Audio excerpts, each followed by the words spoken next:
In the spirit of the summer months, and we really care about families and good, healthy, wholesome fun for you and your family. We have some ideas for things you can do this summer. Let's talk about it in our segment, Unbelievable. Because it's unbelievably awesome.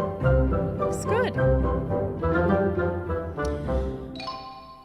And if you see some things like this in your communities that are happening for the summer months, please send them along. We got a lot of good stuff from you guys on the great stuff happening in schools and communities during Pride Month. We appreciated those tips, and we certainly shared them on the show. Very supportive of all of that. So if you see some of this stuff happening in your communities around the summer months, please let us know about it. For instance, MOPOP is awesome, Museum of Pop Culture in Seattle. I think that would be a good family-friendly activity for the summer months. Maybe escape the heat a little bit, get into the museum there. And for July and August, you can go to MOPOP for one of their summer camps, which also sounds fun.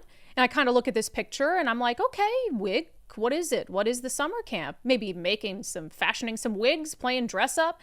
Keep learning fun this summer. Create and direct original music videos, journey through sci-fi worlds with STEM-based learning, design and create comics, and find your inner performer, learning the artistry of... okay. I don't know. Learning the artistry of drag and developing your act. MOPOP offers a variety of options to cover tuition related to camp registration. Oh, okay. All right. Maybe this isn't what I thought it was. Let's see here. A couple of the classes they're offering in July and August. Drag Camp 1.0, The Art of Drag. This isn't really the segment I thought it was going to be. I thought it was going to be wholesome fun, but let's just keep going. Maybe it's not what I think. Calling all current and future kings, queens, and non-binary royalty, explore self-expression in MOPOP's Drag-tastic Summer Camp.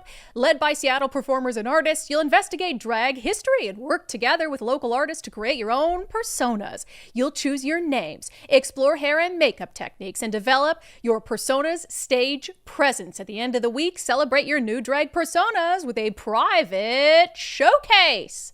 MOPOP will provide all campers with the basics for fabulosity, including cosmetics, wigs, nails, and a costume closet to get creative with. Additional supplies, such as single-use makeup or specialty props, wigs, or costumes may need to be purchased separately, and they'll also have a stripper pole available, so you can really hone your act. I made up that last part, but does anybody think they won't? Oh, tuition, $420, by the way. Oh, and... ages, yeah, there you go. 12 to 18.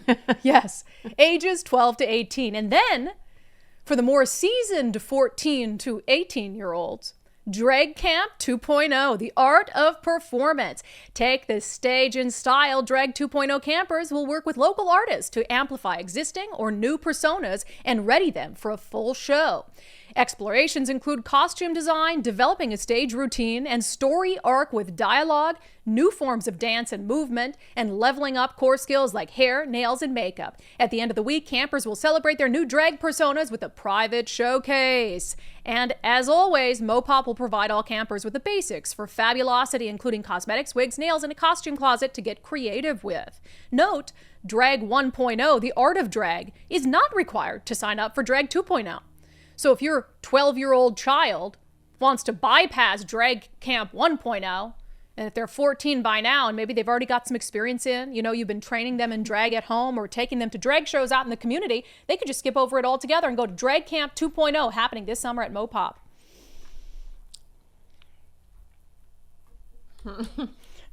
Have we lost our minds? What is wrong with people? I don't know, but... like, what is wrong with you? I mean, CPS should stand outside and be like, why are you taking your child here? Okay, you know what? That was a miss. I thought we were going to feature Nicole. I told you wholesome fun. Yeah, I know. I told you to put... so can we try one more? There's one more in here, right? Can we make up for that? Because that's... I don't know if that would be considered wholesome. So let's do Lakewood. This one's in Smoky Point in Lakewood at the library. Yeah, so, I mean, nothing too bad's going to be happening at the library in Lakewood, right? Nothing too bad? Nothing too bad. Let's see. All right. July 16th at the Lakewood Branch Library at Smoky Point. Free Narcan, July 16th. Stay and play, Tuesday at 10 a.m. This was from our friend, the Washington State Homicide. wow, summer days at the library sure have changed since I was a kid. I remember getting rewards for reading books. Now you can get free Narcan. What in the world? Interesting. So it doesn't even really say what the activity is. Well, no. So you can come for the Narcan, No. but then stay and play? Yeah. Well, that's an option. I think that they have free Narcan all the time. That's where you can get your free Narcan at the library. But then they also have stay and plays on July 16th, whatever. And then they also, if you look deeper, I did find some classes on how you can learn to administer Narcan.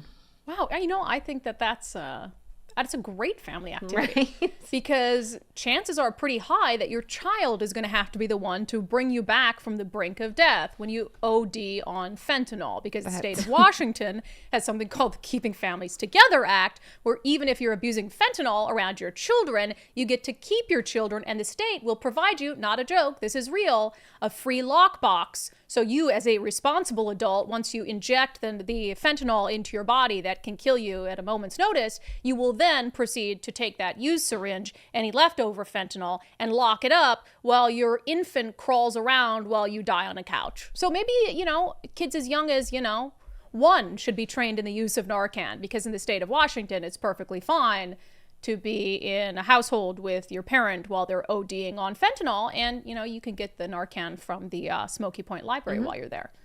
So Come for the other days. They have face painting and mini golf, reptile same thing. woman. You know, face painting, Narcan, mini golf. We'll teach you how to use Narcan to resuscitate your parent when they OD on fentanyl. And this is the shit that just it obviously bothers me. But this is the stuff where it's like, are we beyond hope? Do you not see the downfall of society? Right. With something like this? Are we beyond hope? Mm-hmm. Where somebody would put that, can you put that sign back up? Mm-hmm. And thank you to @Wa State Homicide for taking a picture of this and posting it. A human adult being had to create that sign with the stars and everything and be like, free Narcan, stay and play. That's star, true. star. The star Woo! is not by the stay and play It's by advertisement. the free Narcan. Free. Get them in. Because it's free to everybody. Not the taxpayers, but anything to get them in to read a book, Fine. As long as they're in there reading. Nothing's free. No, nothing's free, of course.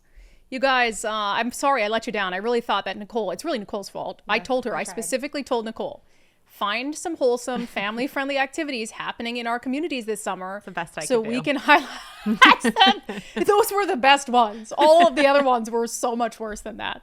Yeah. So if you see anything like that, please alert us to it, because we would love to share it as we all mourn the downfall of society.